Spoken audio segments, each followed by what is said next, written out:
किती मारलं तुम्हाला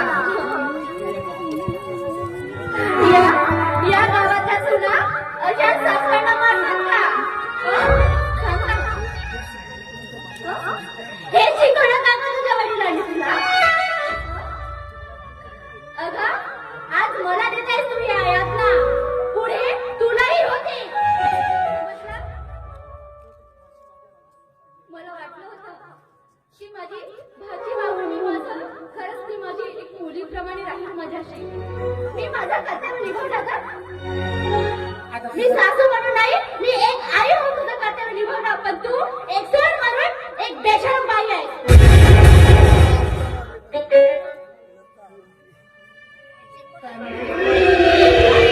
काय म्हणालीस? अगं मग तुझं वाचून होतं काय का? अगं पिकलं पण केव्हा पडून जायचं काही पत्ताच चालत नाही. मग वाचून टाका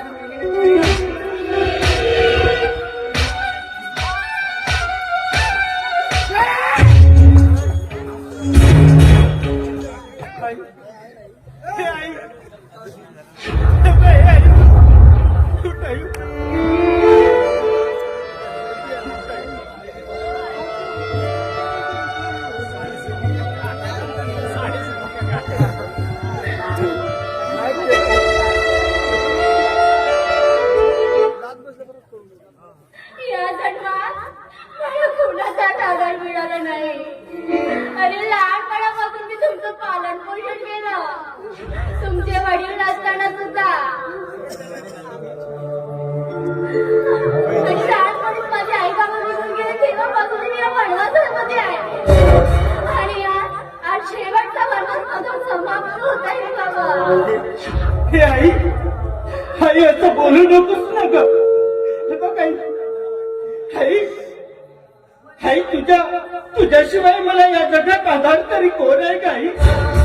आई, आई अशी बोलू नकोस आई.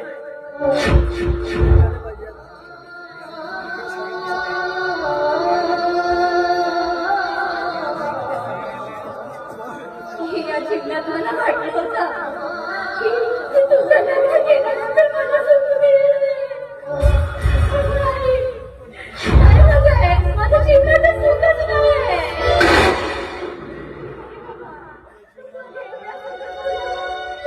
ही अशी सूट मिळाली मला, ही अशी सूट मिळाली.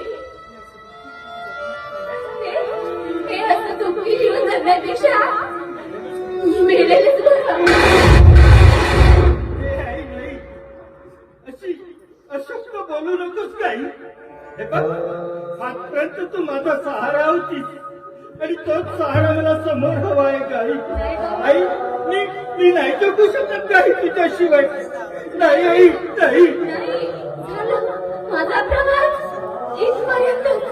मला कळालंय हा माझा शेवट आहे.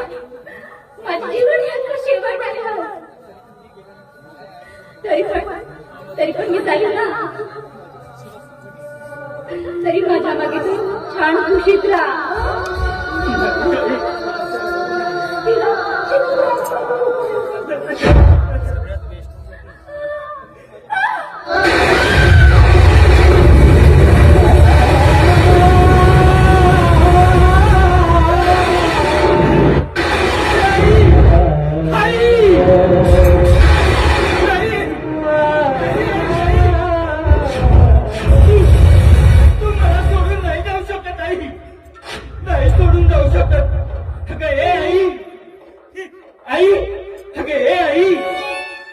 तुझ्याशिवाय मला या जगात आधार तरी कोण आहे